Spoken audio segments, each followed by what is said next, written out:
Welcome to Everything's Not Black and White with your hosts, Lala and Brian. Hello, everyone, and welcome to today's episode. I know we've been gone for a little bit, but life has been super busy for the lovely Bakers. We had our youngest child go to college, which has been exciting, out on her own for the first time. And Brian, the love of my life, got a great cancer scan that he is still cancer-free after all these years. Woohoo! Yes, I'm absolutely thrilled. Thanks to immunotherapy and all the help we had at the James here at the Ohio State University. I find myself once again in remission for another 6 months, or at least until my next scan. So yes, thank you. So today we're going to be hitting a topic that has been around a lot in headlines and in corporate boardrooms as well as social circles. It is about privilege, and particularly white privilege. It's an interesting term because when you first mentioned white privilege to me, I found it to be very challenging to accept that term. I wanted to immediately be defensive about it because when you say privilege, I think the default is financial, silver spoon type of situation. Sure. And it's really not. Privilege could be many things. And it took me a while to understand what privilege meant because I was too busy being defensive about how hard my mom worked. She was a single mom. She had to work every weekend just to save up money to buy a house with the overtime that she had. And I think that's what a lot of white people do in general. Whenever you say white privilege, first of all, the reaction is defensive. And second of all, they want to tell you how impoverished or poor they grew up. And that's not what it's about. So what we want to do, first of all, right now is just kind of share a little bit of an excerpt from Dr. Joy DeGruy. She is a sociology person, and she also is an activist, and she did a study on post-traumatic slave syndrome, and she talks about going to the grocery store with her sister-in-law and the very different experience they both had. So take a listen to this, and we'll be right back. My sister-in-law, who's half black, half white, but looks white. Blue eyes, whiter than most white folks, very white. She and I, we kind of grew up together. We raised our children together. So they're first cousins, and it's a wonderful, very, very multicultural family. So we're going in a Safeway one day. And Kathleen, my sister-in-law, is in front of me, and she's, writing a check for her groceries. Now, my daughter, who at the time was 10 years old, was standing with me, and I was directly behind her, getting ready to get my groceries. So Kathleen comes up, and the checker, who's a strawberry blonde, freckled, very delightful, warm, the checker, this young woman, is talking to Kathleen. Hey, how you doing? Isn't it a nice day today? They're just chatting up, and says, yeah. So Kathy writes her check, and she steps off to the side with her groceries because she's waiting for me. Of course, again, Kathleen looks white, right? So I come up. No conversation. She looks up at me. Absolutely no, just a little chatter. And I write my check. My daughter, however, is 10, notices immediately the difference in how she responds to me. So I write my check, and she goes, I'm going to need 2 pieces of ID. At which point, my daughter looks at me, and she gets very, very embarrassed, and tears are kind of coming up in her eye, like, Mommy, you're not gonna let her do this. Why is she doing this to us, right? So I'm trying to figure out what I should do, because behind me are 2 elderly white women, right? And I'm thinking, okay, so then I become the angry black woman, right? And they're gonna be, and I'm just trying to second guess all the drama. So then I just give her the 2 pieces of ID. I said, some things you gotta choose your battles, right? And then it gets worse. She pulls out the bad check book, right? So this is the book that shows the people who've written bad checks. So she starts searching for my license in the bad checks, at which point it's just out of control now. Just as I'm standing there trying to decide what to do, and it's really deeply humiliating. Now my daughter is in full-blown emotionally upset, who's 10. My sister-in-law walks back over. And she steps in and she says, excuse me, why are you doing this?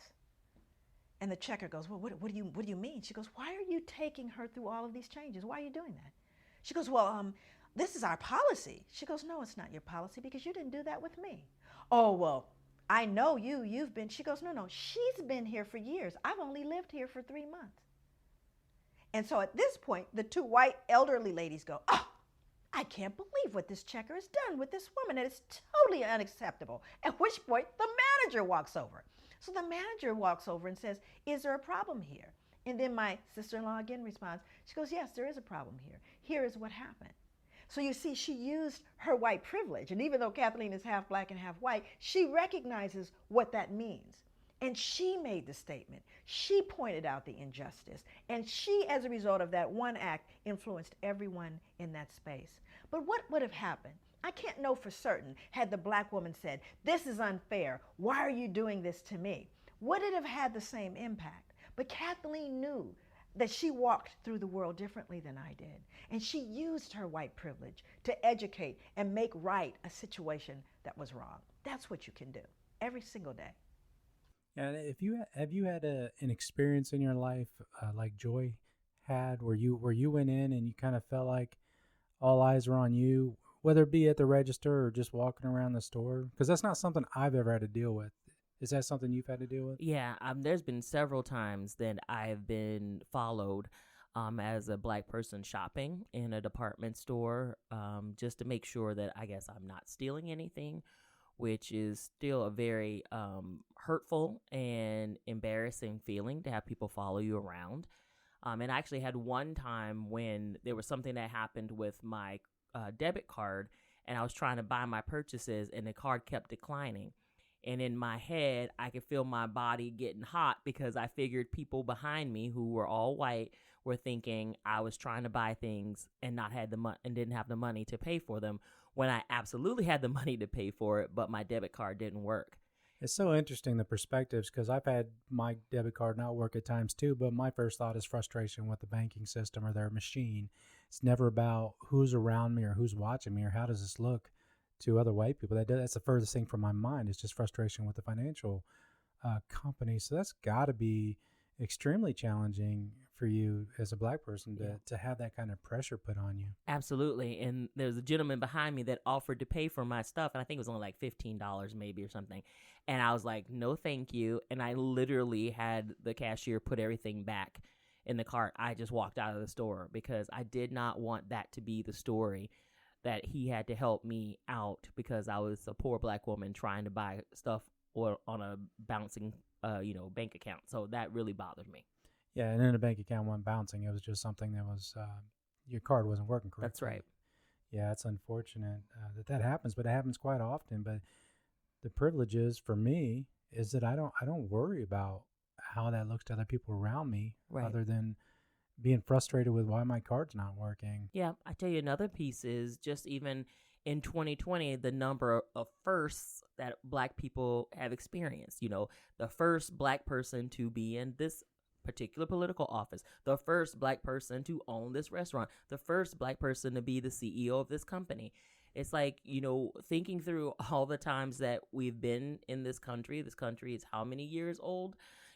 Several centuries. And the fact that in 2020, we still have so many black firsts, that is very telling about privilege. Yeah, and you never hear, well, that's the first white person to do something. It's not even relevant because white people have pretty much done everything in the history, whether legitimately so or have taken it off the backs of others. Yeah, absolutely. And that becomes very challenging, looking even at the Fortune 500, over the last 20 years, there's only been 17 black CEOs of Fortune 500 companies, and only one of them was a black female, Ursula Burns, who was leading Xerox from 2009 to 2016. The only one in the history of Fortune 500. So that's pretty intense to think about.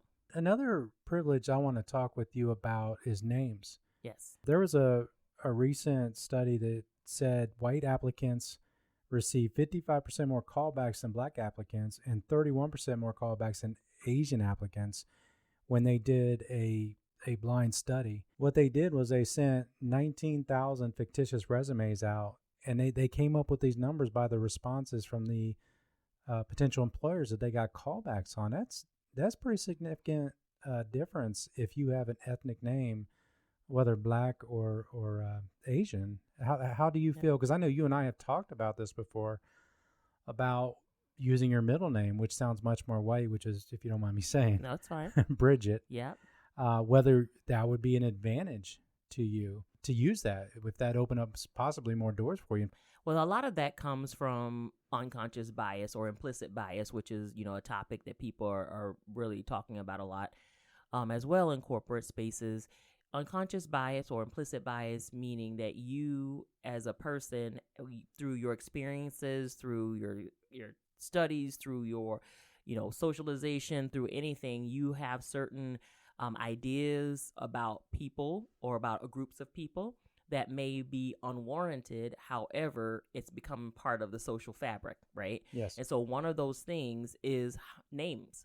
I actually have several Asian friends who have taken on white-sounding American names to be able to navigate through the system. Yeah, I've heard them use the term whiting up your resume. Yes. No, this is very real. I mean, even for Black women, natural hair has become a topic. We talked about that before in a previous podcast, but being able to wear your hair in its normal kinky coils versus flat ironing it or putting a relaxer in it to straighten it out, because straightening your hair makes you closer to the proximity of whiteness. That is the standard of beauty and the standard of professionalism. Yeah. And so that is another one of those privileges of advantage that you have, that you could probably, if you're white, wear your hair any way you want without it being criticized or being called unprofessional or unkempt. Yeah, and recently, just here in Texas, they had a young man who was being held back from graduating because he had dreadlocks, yep, which is more of a traditional African-American style haircut. But I will say that was a few years ago, and they just had a recent one where they had to bring this up into a lawsuit again.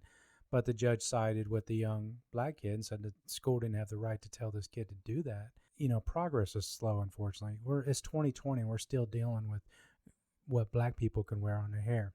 Yeah. It's ridiculous. They don't do the same thing to white people. So again, that's some of the privileges that white people have. Yeah, absolutely. And just talking generally about access and opportunity, typically over the course of time, there's been a lot more access granted for people of color, Black people in general, to be able to participate in anything that white people have had done in the past, including sports like tennis and golf, things that not have been traditionally considered a Black sport, or swimming, which I grew up in a town that didn't allow us to be at the community pool. So swimming was not something that I even tried to do because I didn't have a place to do it. Now, did they not ever let you go? Or because I know a lot of them would only let you go on like Sunday right before they clean the pool for, the next time all the white kids came in. I've never set foot in that pool.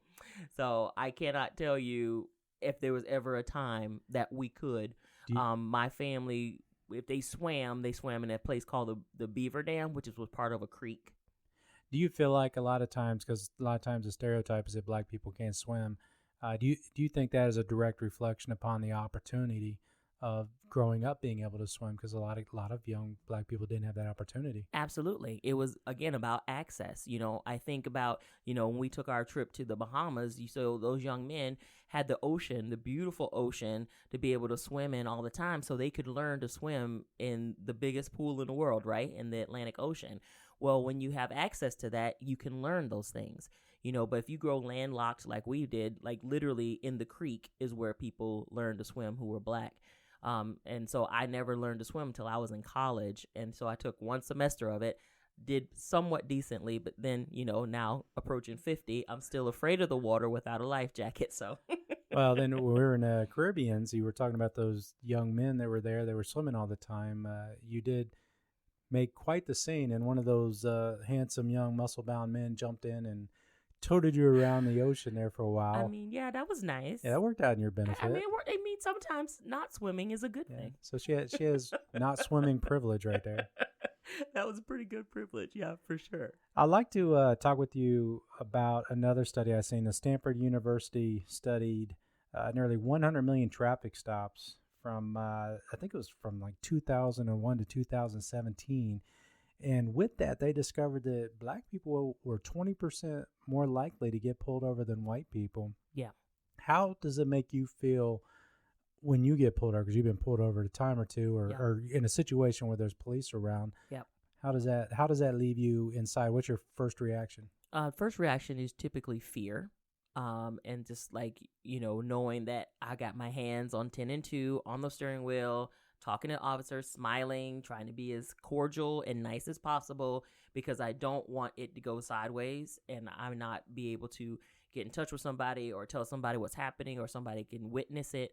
And I wish that was not the way that I felt, but it's happened too many times to people that I love and care about, myself included. That makes it difficult to trust, especially in the evenings time when it's starting to get dark and you're on the road by yourself. Mm-hmm. It really is very frightening to be in that situation.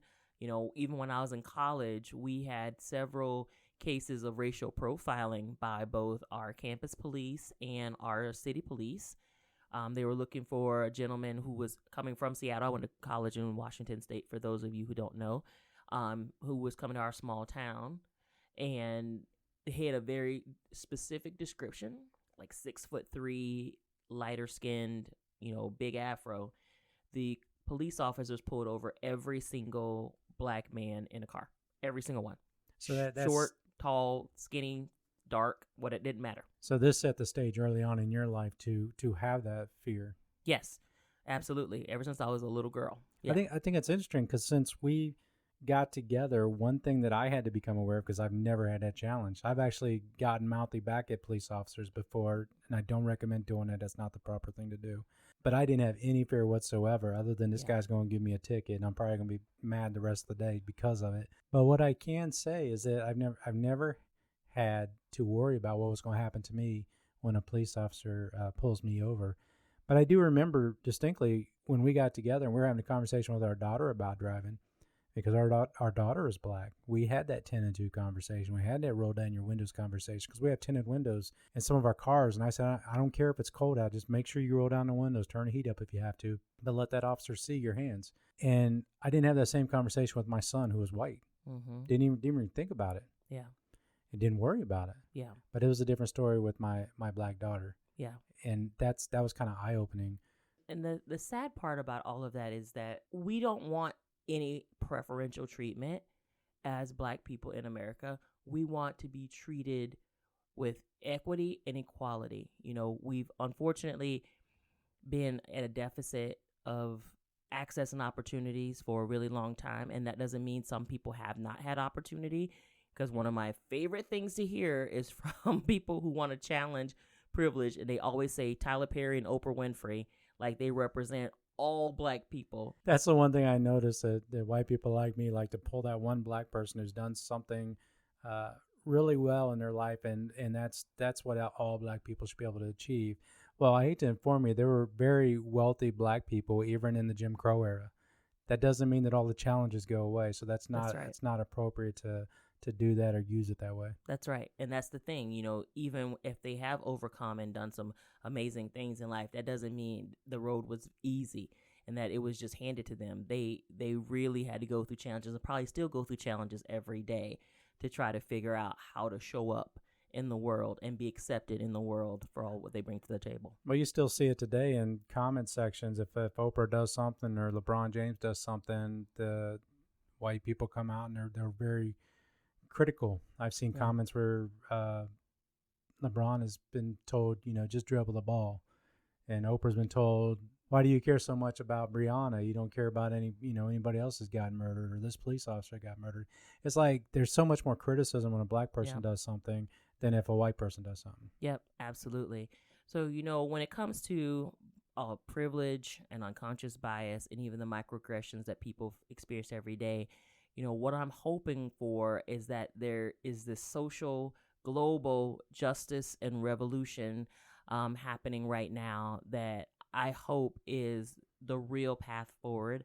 I've been through many things between talking with my mother and my grandmother, what I've experienced myself, and what I'm watching happening right now over the last, 50 years. I'm really hopeful that we're not actually going to go backwards again. If we do, with this president, we have taken a slight step backwards here. So, that's for any sure. of you guys are Trump's fans, it's just is what it is. We're going to move on. I know. I want to bring up one more thing before we wind down this show. Can you please explain to our listeners what equal pay day means. Equal pay day is really about gender and it's about race. So equal pay day is observed several times throughout the year based on your color, but it's really about from January 1 of the year that you're starting, how long it takes for women, white women, black women, Hispanic women, Asian women, to reach the quote unquote equal pay of a man. Of a white man. Of a white man. That's correct. So this is another example of white privilege in the financial realm. Yes, absolutely. And it's much harder for even black women and Latinx women to even get loans and financial opportunities, whereas white men and white women definitely have more opportunities for that. Today, I hope we've had some conversation that's kind of opened your eyes and your minds to how white privilege is used or how it's been used and how privilege in general can cross many spectrums. Yep, and I want to definitely say when we talk about this stuff, it's not to make you feel guilty if you present as white and male or white and female. It's really about understanding how you have an advantage in this world and how you can use that advantage to help other people.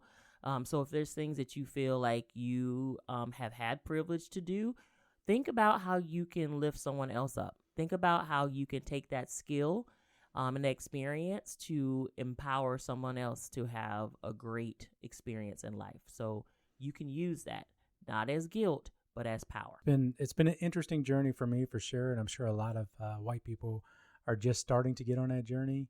They're just starting to pull down that defense mode to try to understand what it means, and we're thankful for those of you that have. It took me a while. Probably took me 9 months before I finally had a clarity, and it helped me further and better understand what the term meant. Yep. And so we'll also hope that you will find someone who is of the opposite race and or gender or both of you and have a conversation and ask them what ways they have felt both advantaged and disadvantaged in both life, social situations, and also corporate situations. Yeah, because I'm sure you're going to find, and don't just discuss white privilege, talk about all privilege, and you'll probably get your eyes opened to even greater opportunities to improve your position for each other. Yep, that's correct. So if you all want to get in touch with us, let us know what you thought about the show or get some other topics that you want us to cover. Please follow us on Facebook at Everything's Not Black and White on our page. And also, you can email us at enbwpodcast@gmail.com. And we appreciate you being here today. And with that, we will see you on our next episode. And with that, we are out. Take care, everyone. Bye-bye.